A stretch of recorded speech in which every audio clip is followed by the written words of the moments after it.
Hello, my beautiful friends.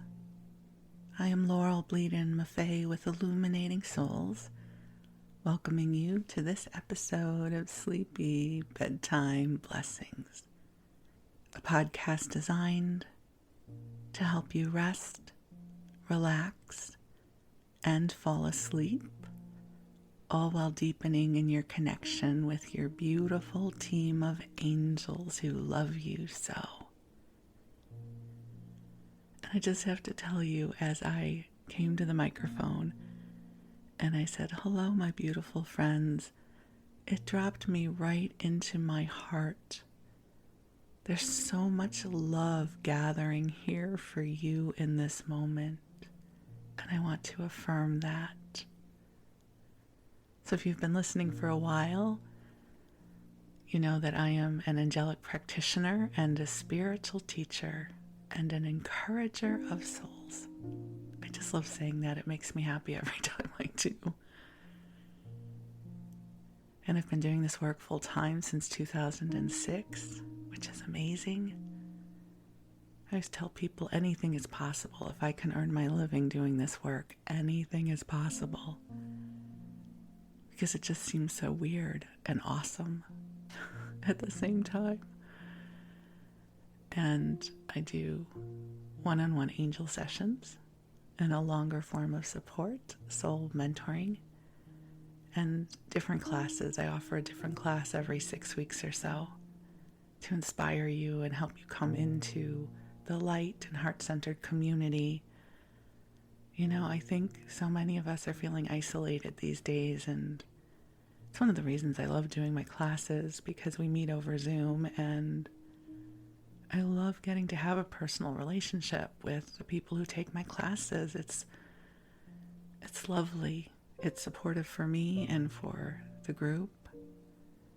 And I feel so blessed that I get to do this journey with you. And this podcast that you are listening to is intended to help you rest and strengthen your connection with your angels, and also drift off to sleep if it is that time of your day or night. So I started listening to sleep podcasts, I think in 2015, and I really came to love them. I still listen to one every night, and it invokes something for me that is a sense of warmth and comfort that I think goes back to my childhood. We lived in a 2-story house, and at our bedtime, when my sister and I would be put to bed, there was still always noise in the house. Not noisy, just noise, ambient noise. The television would be going. I would hear my parents talking. And there's something about a mumbling, a narrative that you don't have to pay attention to me, that helps me drift off to sleep. It's the sweetest thing. And of course, then there is the archetypal sense of comfort that comes from a bedtime story. So this episode's going to run about an hour, because that's my preference as a listener of sleep podcasts. You need not stay riveted the whole time. This isn't the kind of podcast where I'm going to talk about something really important. So if you want to just put it on in the background, or play it while you drive to work, or go for your walk, or drift off to sleep, it's that kind of podcast. I try to be amusing somewhat and bring you meaningful conversation. So it's a blend. I'll talk to you about the food I love. We'll go through an old TV guide. I'll bring you angel messages. Basically, it's a window into my life, because this is a reflection of all the things that are present in my consciousness and life. And if we had the kind of intimate friendship where we were getting together for lunch and going for walks together, these are the conversations we would have. So welcome. I'm glad you're here. So this part of the episode is where at some point I will bring in the angels and talk to you about something that will inspire your heart, hopefully. And then the second part is story time. And that's where I will, who knows, share with you something from my life, read to you a little bit. And I always put in the show notes the timestamp of when the story time begins. So you're welcome to listen to one part or the other or all of it. Whatever works for you is good for me too. And I do have an ask, a request. If you are enjoying the podcast, would you be so kind as to leave a review on iTunes or rate it on Spotify or share it with a friend? It helps other people find the podcast too, so thank you for that in advance.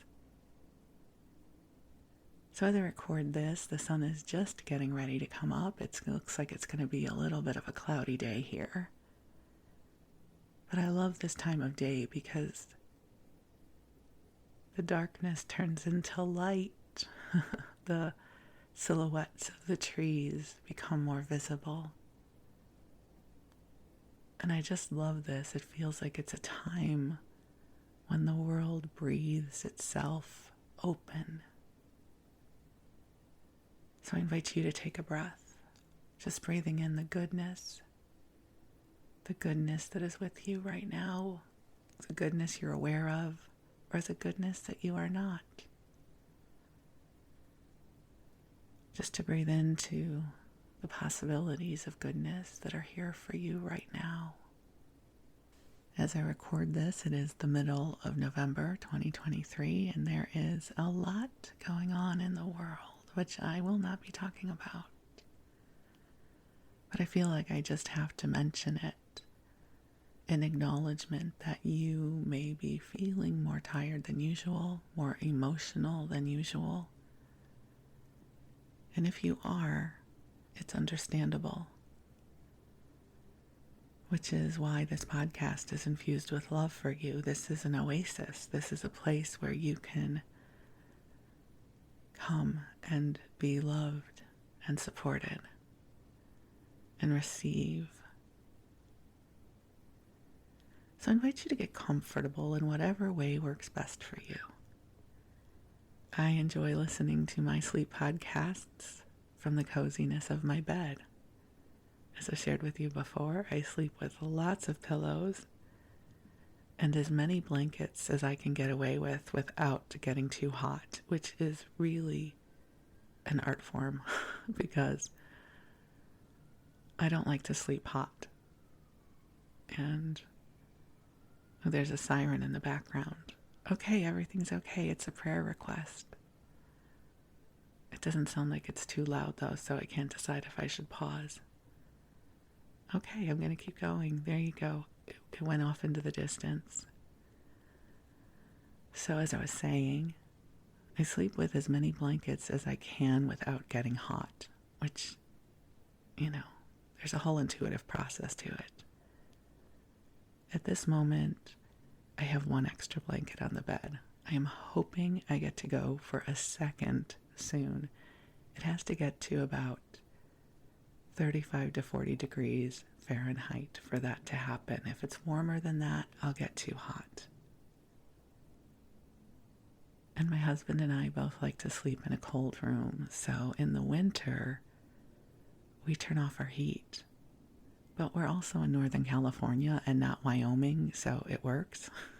We might wake up and the house will be 57 degrees. But I'm under a lot of covers, so I don't care, and I usually sleep really well. But we're not quite there yet. I think it's about 64 or 65 degrees now when we wake up. So how about you? What is your recipe for the perfect bed? Do you roll yourself up in the blankets like a burrito? Do you just sleep with a sheet? Are you a side sleeper or a stomach sleeper? We all have our own way of sleeping. And I think there's this just so delightful about that bedtime can be such a lovely time. It means our day is over and we get to drift off into that beautiful mystery of sleep. I had some really sweet dreams last night now that I'm thinking about it. In one, I was with my mom, who passed away in 2019. And I was so happy to see her. In my dream, I was like, Mom. I was so happy to be with her. And she looked great. And I was with other family, and I don't know, I think our dreams are fascinating, and I appreciated getting to have a Dreamtime visit with my mom last night. Filled my heart, still fills my heart. So when I say I wish you the sweetest of dreams, I really mean it. You know, we don't necessarily get to program our dreams, but isn't it lovely when the great remote control of consciousness lands us in a dream that is sweet and comforting? So I wish you sweet and comforting dreams. So let me call the angels in. They are already here. But I love sharing the ritual with you. So beautiful angels on high, I am so grateful for this opportunity to come together with you in service to each of our beloveds listening to this broadcast. I ask that you join us here and that you infuse this episode with waves of love and comfort and healing in service to our highest and best good. And angels, I ask that you lift our burdens, especially those we need not carry, clearing our energy field through the heart of love, through the heart of God, to help us each remember that we are divine beings in human form. And angels, I ask that you hear the prayers of each of our listeners, each of our friends here, amplifying their friends in service to the highest and best good. So dear ones, just take some nice deep breaths in and out, allowing the angels to meet you where you are. I shared that little pearl of wisdom with you before.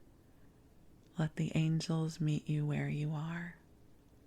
I think sometimes on the spiritual path, we think it's all about raising our energy, ascending so we can commune with higher realms. I promise you the angels can meet you where you are. Sometimes ascending our energy or consciousness is helpful because our perception opens up more. But the angels are with you through everything. So I love that invitation. Invite the angels to meet you where you are. They'll do the heavy lifting.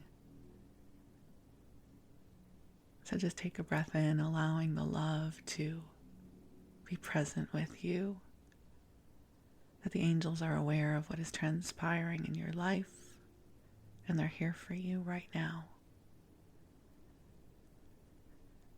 They are helping to soothe your physical body, your mind, your emotional heart, and your spirit. They are helping you remember who you are as a divine being in human form. Your spirit is mighty. You are filled with light.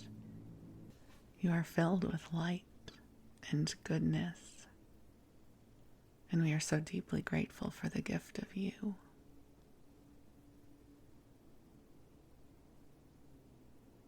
And just now imagine that the angels are filling your room with a beautiful soft pink light that is filled with love that has been calibrated just for you. And this light can expand throughout your home.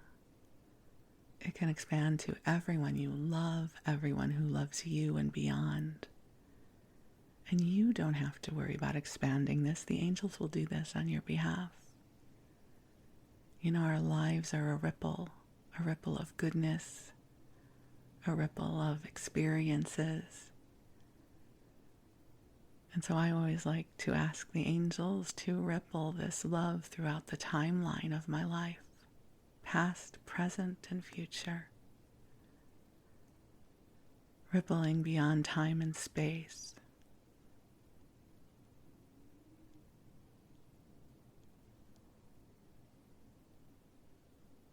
And then just take a breath,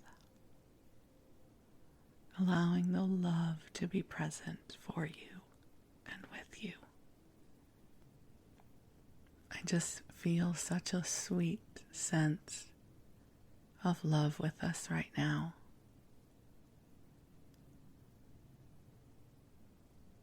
And in my mind's eye, I just see different shades of pink light. And it's okay if you don't see them. I just share that with you because sometimes people like a visual representation. So my sweet and lovely friend, I invite you to cozy on up and snuggle on in. And we're going to move on into story time. I'm going to share with you some stories. And I'm so glad that we get to have this time together. So this episode is going to drop the Sunday before Thanksgiving 2023 here in the U.S. And I know I've recorded a Thanksgiving episode before, but rather than giving you a replay, I thought I would just record another one. And there will be some of the same stories, but here's the good thing.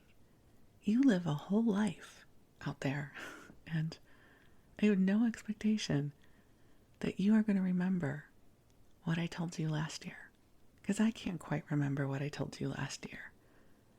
If you do have a photographic memory and you're thinking, oh no, Laurel's telling that story again, we'll just go with it anyways. And I do have a Trader Joe's Fearless flyer for Thanksgiving that I'm going to share with you. So I do have some new material as well. And I know that we have those of you who listen from outside of the U.S. and don't celebrate Thanksgiving. But since I'm here and it's Thanksgiving and it's what I can ramble about for the next 40 minutes, this is going to be our theme for this story time.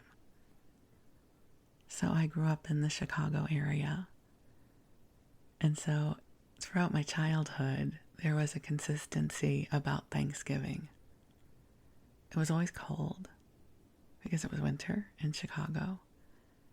And my Aunt Jane always hosted Thanksgiving.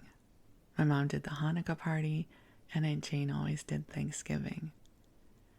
And back in the day, like back in the 60s and 70s, when there was a major holiday, like Thanksgiving or Christmas, everything was closed. Everything was closed, I think, except for the White Hen Pantry, which was our version of 7-Eleven. It's not like it is these days where some things are open, and there was a quietness to the world because everything was closed on Thanksgiving. And we would spend the day in the warmth of the house, maybe playing games, maybe going outside. There was probably always football on in the background or an old movie or something. And then it would be time to go to my Aunt Jane's house, Aunt Jane and Uncle Maury, because it was his house too. And we would go to their house for Thanksgiving dinner. And we always ate it at dinner time, which dinner time in the U.S. would be about 5 or 6 o'clock. So whenever we went there, it would be dark out. So I have this very visceral memory of being in the cold car because they only lived about 2 miles away from us, so it wasn't enough time for the car to get warm. So we would be all bundled up, and then we would drive over to their house and get out of the car, so it would be cold, and ring the doorbell. And then the door would be answered, and we would enter this home filled with warmth and the most wonderful aromas. My mom and her sister were of the generation of women who went all out cooking for the holidays. There was none of this shortcut stuff or I'm going to get it at the store. They cooked everything. I mean, how they did this, I don't know, because they both also worked. So we would walk into the house and just be met with this infusion of the most delicious aromas coming from the kitchen. And you would have to go through the kitchen to get to the dining room. And it was a small kitchen. But usually somebody was standing over the turkey, carving it. And there would be stuffing, some form of potatoes, I'm sure. The turkey was the star of the show. Sorry, vegan friends. But it was. It was the 60s and 70s. We were mostly omnivores at that point. And so you would pick a little piece of turkey or stuffing as you were going through the kitchen into the dining room. Oh, and of course there were always candied yams, for sure. And we always had this beautiful Thanksgiving dinner cooked by my aunt.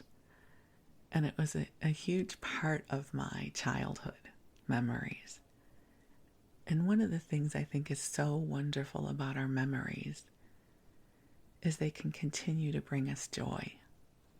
And I didn't know I was going to do this, but I want to share with you an excerpt from John O'Donohue's book, Walking in Wonder, just about this very thing, about our more joyful memories. So he writes, "So is there a place where our vanished days secretly gather?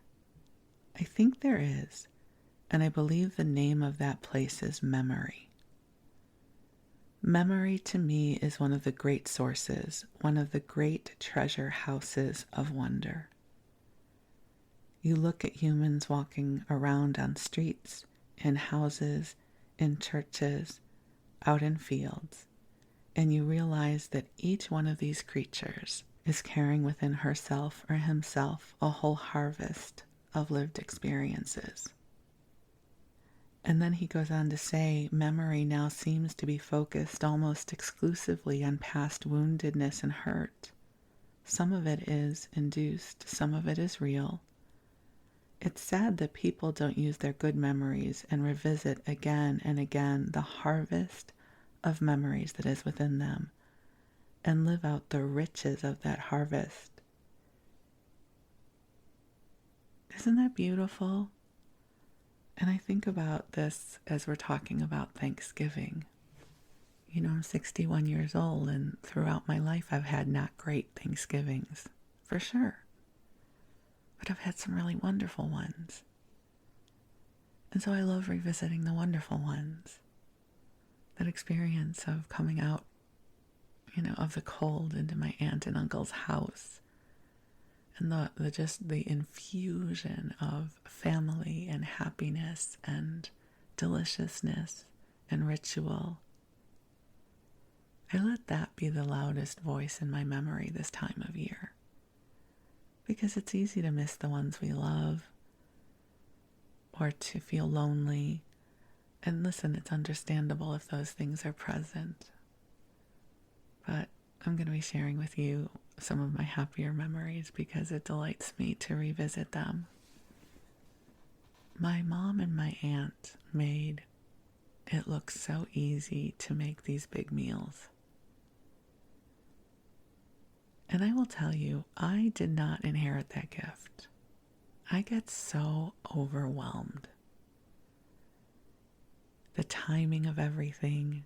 You have limited oven space, so how do you cook everything so everything is ready at the same time? And then needing serving dishes and serving spoons and getting everything on the table so hopefully you can actually sit down and eat with your guests. I'm terrible at that. My husband and I set the bar pretty low in terms of our endeavors to entertain people, meaning feed them.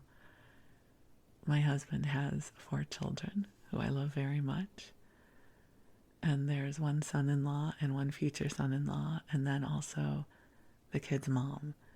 So our holidays can involve a lot of people, and we are still practicing safe distancing.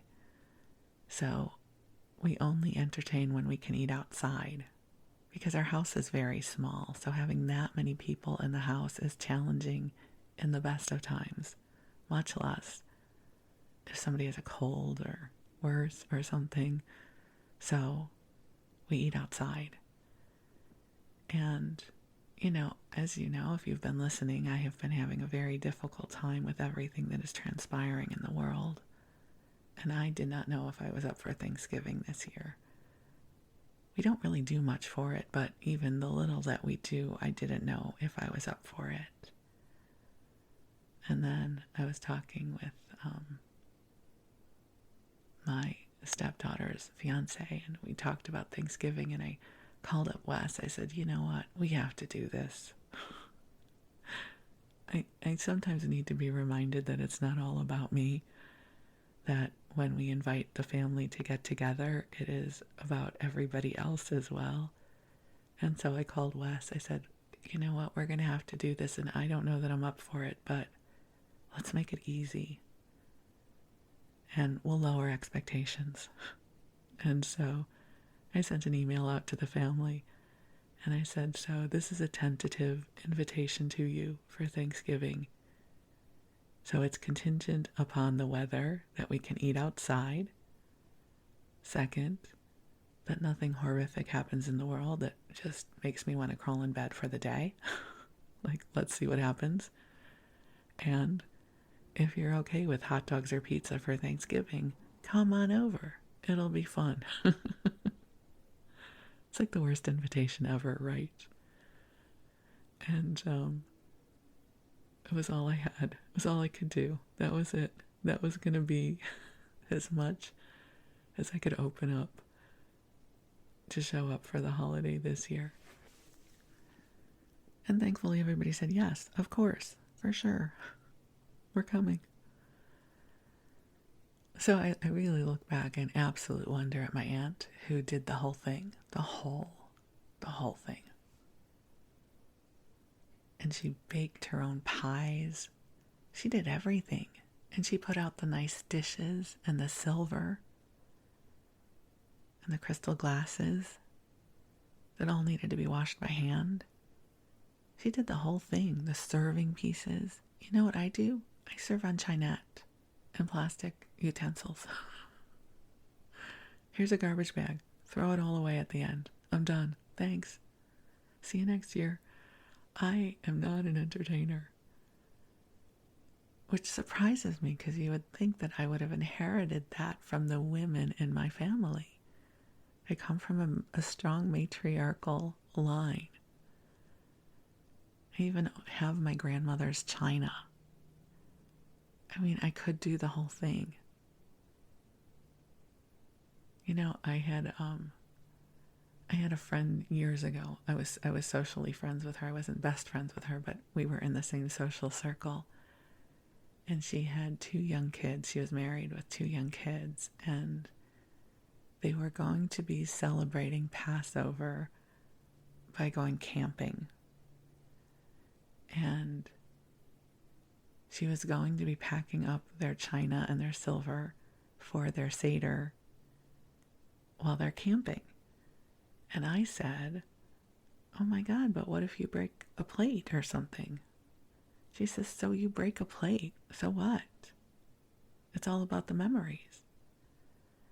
And I remember just marveling at her, thinking, I want to be more like her. This resilient spirit that says, I'm going to take my good china to camp. Who cares? If a plate breaks, it breaks. So what? It's about the memories. Versus me, that gets so overwhelmed. I'm like, here's a piece of chinette and a plastic fork. Have a good time. Throw it out when you're done. So, I know you're all now wishing you were coming to my house for Thanksgiving, aren't you? You're like, oh, Laurel. So, our meal, I'm just laughing because it's really sad. Our meal is going to probably be hot dogs I may make some cranberry chicken. I'm not committing to it right now. I'm going to have to see how I feel. I am going to make a big bowl of the Mediterranean salad from Costco that comes in the bag. So you just open the bag and you pour in the dressing. But it's a really good salad, so I will be serving that salad for sure. There will be some kind of bread. Maybe I'll get Hawaiian rolls. Again, easy peasy, right?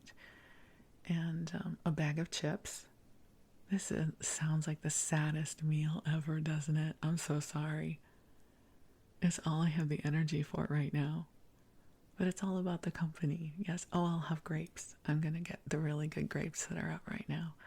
The autumn crisp green grapes that are delicious.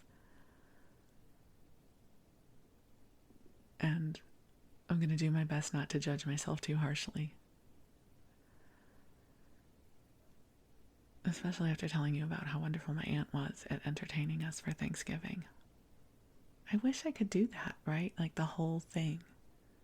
Like bring out a beautiful bird. Although, honestly, my husband and his kids do not want traditional food. We would always have non-traditional food for the holidays. So our traditional meals for Christmas and Thanksgiving would be piggies in a blanket, right? So you take a hot dog and cut it in half and put it in a crescent roll. The blue box, Kraft mac and cheese, and tater tots. Because the kids were young and those were their favorite foods. Like they didn't want a turkey and cranberry sauce. Who wants that? Give me piggies in a blanket and mac and cheese and tater tots, please. So our traditions together have always been a non-traditional menu for the holidays. So we're going to do some derivative of that this year. So I know it might sound super sad. But there is it's not as if I have always served the 10-course Thanksgiving meal and now they're just going to get a hot dog. Hot dogs have been a part of our family cuisine for a long time. It just sounds really sad the way I'm telling you. There's a lot of joy around our menu choices in this family. They have a very simple palate, which really serves me because I have a very simple preparation style. Because the truth is, if they enjoyed more of the foods I would prepare, I would have prepared them. For instance, every Thanksgiving for years, I lobbied for stuffing. I love stuffing, and I have a great stuffing recipe that includes cornbread, apples, pecans, and a bunch of other stuff.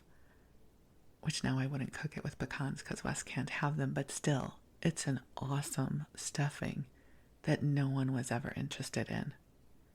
And I only know how to make enough stuffing for 10 people, so I don't ever make it anymore. I love making roasted vegetables. And it's, cut up sweet potatoes and butternut squash and carrots and broccoli and a few Brussels sprouts and leeks. And I might put a little bit of soy sauce on that or balsamic and herbs and some olive oil and roast those. Again, no one's really interested in it, so I eat them for the whole week when I make them. I also, even though it's not a Thanksgiving meal, I never miss an opportunity to make a kugel. I love a good kugel, and I make the best one ever, but no one's really interested. So part of the reason I don't cook these things for Thanksgiving is because no one's really interested in them. So we are going to have a very simple Thanksgiving meal, but we will be together, which is what really, really matters. And there will be laughter and conversation and a lot of love. So I am grateful for that. So whatever you're doing for your Thanksgiving, especially if you're here in the U.S., just whatever it is, it's okay, right? It's okay. It's all good. It's all good. And I thought what I would do to bring a little bit more festivities into this is I could share with you from the Trader Joe's Fearless flyer for November 2023.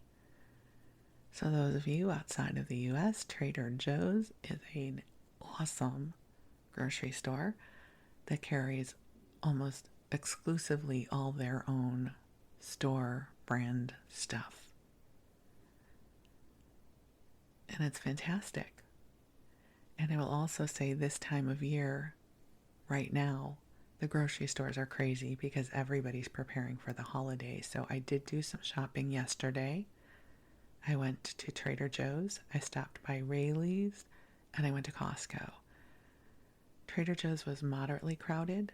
It's a very small Trader Joe's, so it's easy to get crowded. Rayleigh's not so crowded yet. Costco, mobbed. Costco was mobbed, but it was fine because I only needed a few things. But let's focus on Trader Joe's a little bit because it truly is one of my happy places. And maybe you've never been. Or maybe you go all the time and you're delighted to have somebody to share your love of Trader Joe's with. So this is going to be about turkey stuff, but I'm not going to read that part to you because I know some of you are vegan. So we're going to skip the animal related products here. They are trying to get us to try their nut mix called Nuts About Rosemary Mix. So it is a nut mix in a canister, right? All good nut mixes come in a canister, don't they? And it has some rosemary, sea salt, and a blend of spices and a touch of sugar. It sounds fantastic. And there's almonds, cashews, hazelnuts, and pecans. So this is something I would love, but I'm the only one who eats nuts in my house. And Wes can't have pecans, so I wouldn't have this on a charcuterie board, which, okay, first of all, I would never make a charcuterie board, but in my fantasy of entertaining people, if I had a place to put these nuts, I wouldn't put them out because they have pecans. But if you were inviting me over and had a charcuterie board and put these on the board, I would be delighted by that. I would really like to try them. But I don't need a whole canister of nuts that only I am going to consume, because that's just bad news all the way around. They do have mashed sweet potatoes, and they're frozen. They come in pucks, and so you cook them. Here's the thing. I love a great baked sweet potato. I don't need the candied part of a sweet potato. I don't need it mashed. I like it either roasted or baked. And I love the Japanese sweet potatoes. They're phenomenal. And I like to get really the smaller ones and bake them. And then they're so awesome. So I would not be buying this, but that's okay. Maybe that's what you like. And they do have some mini marshmallows if you need them. They do have this thing called broccoli and cauliflower gratin. Gratin? I don't know, whatever it is. But typically that involves a bechamel sauce of some kind. Are you impressed that I knew bechamel sauce? They're saying it's a creamy, cheesy sauce. Okay, well, maybe not bechamel. So it has clearly broccoli and cauliflower, mozzarella, and other kind of cheeses. And so that sounds delicious. But again, we are a lot of people, and this would be a small container, so I'd probably have to get 3 of them, and then I don't think anybody would eat them. So it's part of that strategy of how you figure out how much food you need for how many people. And I think I've shared with you before, my cousin Susie Bleadon and I, we have this joke that no matter how much food we buy when we're entertaining, about 2 hours before everybody gets there, we get paranoid that we don't have enough, and we go out and we buy cheese. It's the emergency cheese platter. It must be a Jewish thing. Maybe it happens for Italians too. I don't know. Maybe universal.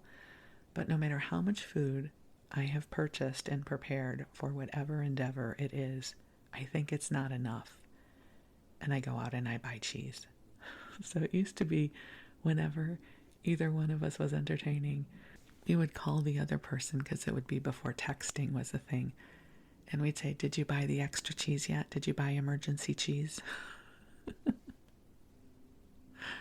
Because you always need emergency cheese when you're entertaining. Okay, then they do have their cornbread stuffing. So in the past, I have purchased their prepared cornbread stuffing from the refrigerator section so that I could have a little bit of it, because I do love stuffing. I don't know that I'm going to do that this year. I've kind of been ODing on bread a little bit. Reference the episode about Kammerspeck. And I don't know that I'm going to get myself stuffing this year. I'm not necessarily feeling driven to Thanksgiving like foods. But then again, Thanksgiving is 6 days away, and that could change between now and then. And they have roasted cauliflower and orzo. If you served that to me, I would probably take a spoonful and think it was good, but it's not something I would buy. And then they do have Trader Joe's Thanksgiving stuffing seasoned kettle chips. So they're kettle chips seasoned with all of the stuffing spices. Now, I've had them before, and they were okay. I know some people love them, but I wasn't over the moon about them, so I don't get them anymore. They also have, of course, cranberry sauce, for sure, right? And they have herbe de Provence potato wedges, which are frozen, so that's always good to throw things in the freezer. The freezers, which are great mysteries in our homes, yes, of different foods and variety of things you can get, when you need something out of the freezer, right? The freezer is its own realm of food choices. When do you know that you need to pull something out of the freezer to make for dinner? So you want a variety of things, right? And then they're telling us a little bit about their cheese section. So they have the unexpected cheddar, which is a really good form of cheddar cheese. They have 1,000-day Gouda. I do like Gouda cheese. I think I've shared with you before, I'm the only one in our house that eats cheese. Well, no, that's not true. Wes eats cheese on a sandwich, so if we're making sandwiches, I'll get the sliced cheese and put it on his sandwich. So he likes cheese on a sandwich, cheese and pizza, of course, and mac and cheese. But in terms of snacking cheese, he's not in that realm. So I go to Whole Foods up in Napa, and they have this basket on their cheese counter where they put little noshes of cheese. So I often will get, little samplers of little bits of cheese that I can have on my crackers later. But Trader Joe's does not offer such a thing, so you have to really commit to a whole wedge, which I typically don't do. And they also have sheep's milk cheese from Spain. I'm sure it's delicious. In case you're wondering, my two favorite cheeses from Whole Foods are the Drunken Goat cheese. I love that stuff. And then the 3-month Manchego cheese. Both are fantastic. And happily enough, when I cannot make it to Whole Foods, Berkeley Bull does have the Drunken Goat cheese. So if you are in the Bay Area and happen to be at Berkeley Bull, check out the Drunken Goat cheese. It is delicious. Okay, now we're into the section of the Fearless Flyer where we're talking about stuffing. So you can prepare your own, and they have all the ingredients for it. They have mirepoix already prepared for those of you that watch a lot of Food Network or have taken cooking classes. You will know that mirepoix is a French term referring to chopped carrots, celery, and onion, the holy trinity of vegetables that you use as a base for almost everything else you do. So the mirepoix is ready to use, so you don't have to cut it yourself. Again, not going to buy that because Wes doesn't like anything with onions in it, so that's a no-go for me. And also, I don't cook, so that's a no-go too because I don't cook. But if I did cook, I still wouldn't get it because Wes doesn't like anything with onions in it. They do have good broth, again, for your stuffing. All right, they do have fresh cranberry sauce and fresh cranberry orange relish. Now, I do buy the Ocean Spray canned whole cranberry sauce. It has to be the Ocean Spray in the can, the whole, not the jellied, for my very famous, at least to myself, cranberry chicken, which I have shared this recipe with you before. It's a very 1970s recipe. What you do is you take 1 can or 2 cans if you're making a lot of chicken of Ocean Spray whole cranberry sauce, a half a bottle of Catalina or French dressing, and 1 package dry of the Lipton onion soup mix. And you mix it all together and you pour it over the chicken. You can marinate the chicken in it for a little while, which I tend to do. And it's best if you kind of smush the chicken all together so that the cranberry sauce, the cranberry mixture blend, kind of rests on top of the chicken rather than falling down to the bottom of the pan. And then you bake it. I don't know, I typically bake it at 375 for 45 minutes or something like that. Delicious. Cranberry chicken. I believe it's also known as polar chicken. I think it was one of those recipes that made the rounds in a women's magazine, probably in 1970. And everybody made this. So it is still one of my staples in my repertoire of things that I will cook. Cranberry chicken. I do have to give a shout out to my mom because she would actually make her own cranberry sauce. She would buy the bags of the Ocean Spray cranberries from the produce section and actually make her own cranberry sauce. And my dad loved it, so she would make that every year. Go, Mom. Awesome. Just so you know, I skipped over the alcohol section of things I don't drink, and so it brings me no joy to tell you about what they have. So we're going to skip over that. So now we're talking about side dishes. They have cute and colorful carrots. I don't know about you, but I love cute and colorful carrots. They say until only a few hundred years ago, carrots came in pretty much any color but orange. They were rich purples and reds and yellows and whites for thousands of years. Until in the 1600s, Dutch farmers crossbred yellow and red carrots to create the now familiar orange carrots, in honor of the Netherlands' national color. I did not know that. But now they have Trader Joe's Les Petites Carrots of many colors, which I have bought before. They don't taste any different than the orange ones. I just get them because it's kind of a novelty. They have Brussels sprouts. I did not grow up eating Brussels sprouts. I only really learned about them a little bit later in life. Wes doesn't like them, so I don't make them. And it's really, when I say that I don't make things because Wes doesn't like them, it's not like it's my favorite thing ever that I am giving up. There's zero energy around my not having Brussels sprouts, just so you know. Do not grieve that I am not eating Brussels sprouts because of Wes. It's all good. But if you put one on my plate, I'll eat it. But I'm not going to go out of my way to make it. They do have green salad in a bag, which is a phenomenal invention. Thank you to ever who thought of putting salad in a bag with dressing and some kind of topping.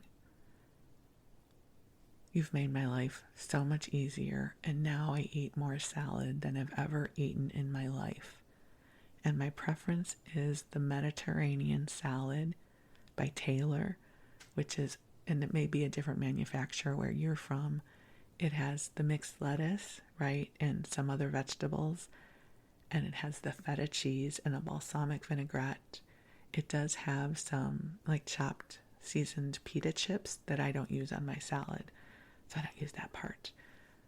But I always have some variation of that in my refrigerator. Okay, off salad, they do have petite peas versus just regular sized peas. So these are Trader Joe's petite peas. I mean, I guess if you're going to have peas, petite peas sound lovely to have with your cute and colorful carrots. You could have a whole adorable vegetable homage for your meal.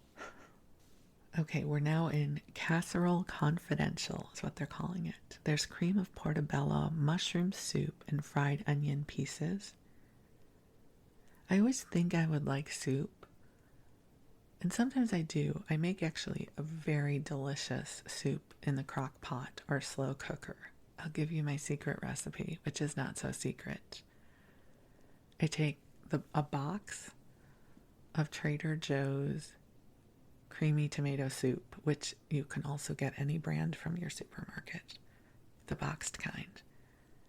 And then I chop in a bunch of vegetables that have already been chopped by someone else. So I get the bagged of chopped vegetables, carrots and broccoli and cauliflower. So it's already been chopped up by someone else.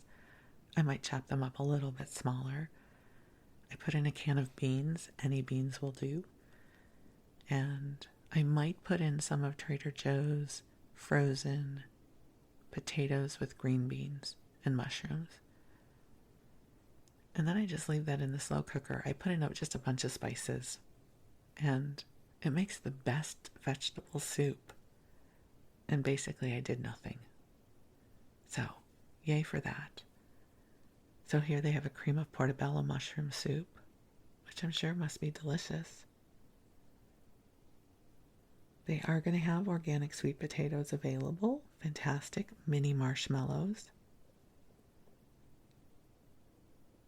There's a recipe here for maple and harissa glazed sweet potatoes.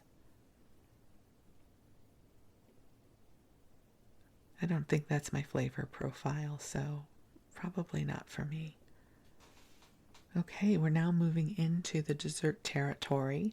So they have a cranberry pie. Interesting. I don't know that I've ever had cranberry pie, which I wouldn't have now because I don't eat sugar. Pumpkin pie, of course, always. Again, I didn't enjoy pumpkin pie until I was much older, and it's not something I crave. If you put it in front of me and I was still eating sugar, I would have some of it. But it's not necessarily a food that I crave. It's not like this time of year I'm like, yay, I get to have pumpkin pie. I don't really care. But they do have autumn maple coffee. I'm not a big coffee drinker, but maple I much prefer over pumpkin pie in terms of flavor profile. They do have chocolate coins of the world. And so if you're Jewish, this is Hanukkah gelt, but it's not Hanukkah gelt because it's not, it doesn't have the dreidel on it and stuff, but we grew up calling this gelt Hanukkah gelt. But they do have coins of the world in chocolate. And they do have a giant chocolate coin this year that's like the size of your head. I saw that at checkout. They have organic crescent rolls in the tube. Who doesn't like that? Crack the tube open, roll them up, put them in the oven. You just baked rolls. That's my kind of baking. They have a cornbread mix. They have ciabatta rolls, and they do have everything but the bagel seasoned ciabatta rolls. I know this because I saw them yesterday at Trader Joe's. They do have a couple of different advent calendars. They have everything but the leftovers seasoning blend, which is fantastic. It's all of the seasonings that you would use for your turkey or stuffing on Thanksgiving, and it's fantastic to use all year long. Let's see if they tell us what's in that. It's a combination of savory herbs and spices plus 2 different yeasts, Baker's and Torula. It adds loads of umami flavor. It's really good. I always have that now in my spice cabinet. Not that I use spices very often, but when I do, it's there. They have Fuyu persimmons. Again, I didn't really grow up with persimmons. They weren't available in the Chicago area growing up, but every once in a while I'll have one now and they're delicious. Oh, I didn't see this yesterday. Red currant scented foaming hand soap. What do you think red currants smell like? Do you think they smell like grapes? Huh, interesting. I might have to look at that next time I'm there. We also have the official Thanksgiving Trader Joe's crossword puzzle, which I'm going to skip over because I don't think it'll make me feel very smart. And I like my crosswords to help me feel intelligent, the way the TV guide crossword puzzle does. No offense, Trader Joe's. I don't have a relationship with your crossword puzzle, though. So I don't feel confident in my abilities. So we're going to pass on over that. And then, of course, they have canned pumpkin. They have puff pastry. Oh, here, this is the giant milk coin. It's called the capital THE milk chocolate coin. Each 3.17 ounce coin is artfully struck from our supplier's delightfully rich and creamy milk chocolate. They're $1.99 each. So if I was a kid, I would absolutely be tantruming at the checkout line to make sure I got one of those. I would be nice. I would be crabby. I would pull out whatever child-related stuff in my toolbox to get that coin for myself. Which would mean that my brother and sister would get one too, which would be fine. I had no problem with that. My mother would have probably gotten us one to share, which I hated because, listen, I wanted the whole thing for myself, for sure. And then how do you make sure that you all have the same amount? It's too complicated. But alas, I do not eat sugar anymore, so I can't even buy that for myself now. And the truth is, that's probably not the kind of chocolate I would get for myself anyways, but the child in me is absolutely delighted by the giant chocolate coin. And I do have to give a shout out to my one of my new favorite Trader Joe's products that is not in their Thanksgiving Fearless flyer. And I just went to the kitchen to grab a bag so I could describe it to you. It's dried Ataulfo. I think that's how it's pronounced. Ataulfo mango slices. I think those are the little yellow mangoes that are so sweet. They're organic. And so they're dried mangoes, which maybe you've had already, but these are unlike any other dried mangoes I've ever had. They might be seasonal, so I don't know how long they're going to be out. They're in sort of a beigey yellow package. So here's the thing, when you go to Trader Joe's, you're going to see their everyday dried mangoes in the clear package. Somewhere, though, there might be a little bit of shelf space dedicated to these dried Ataulfo mango slices. They are like candy, but have no additional sugar. I bought one bag just on a lark, and I went back yesterday and I bought 5 more.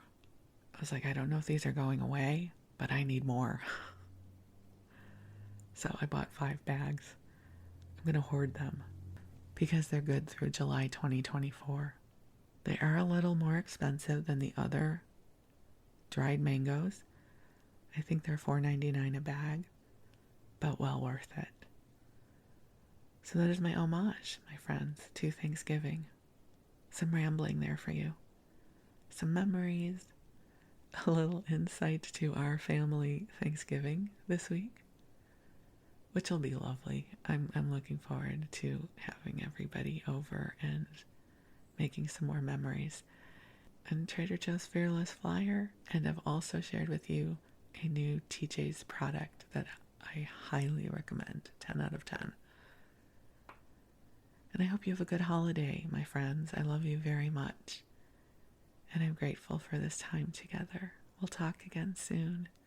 So I wish you the sweetest of dreams. And I love you. Thank you.